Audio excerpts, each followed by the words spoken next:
శ్రీ గురుభ్యో నమః. అక్బర్ బీర్బల్ కథల్లో భాగంగా ఈరోజు చెప్పుకోబోయే కథ చాలా చిన్న కథ, చాలా అద్భుతమైన కథ.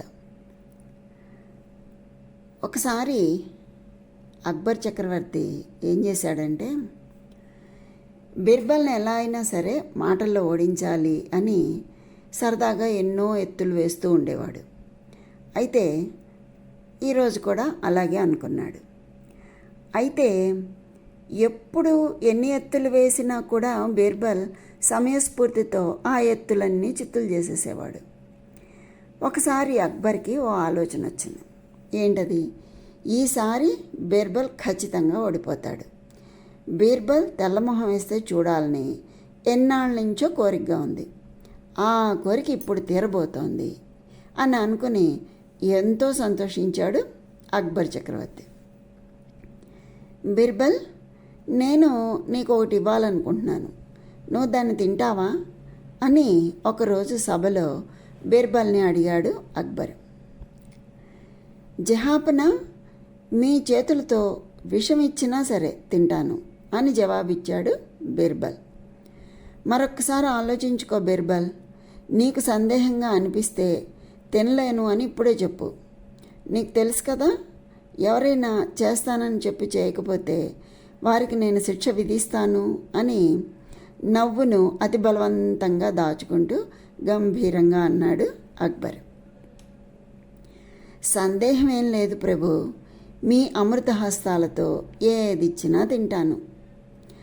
అక్బరు ఒక సేవకుడిని పిలిచి వెంటనే ఒక కోడిని తీసుకురమ్మని ఆదేశించాడు.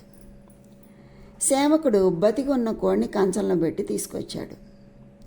బీర్బల్, దీన్ని నువ్వు తినాలి అన్నాడు. ఎవరు? అక్బరు. అక్బర్ ఏమన్నాడు? బీర్బల్, నువ్వు దీన్ని తినాలి అన్నాడు. తప్పకుండా తింటాను ప్రభు, అంతే నిశ్చయంగా చెప్పాడు బీర్బల్.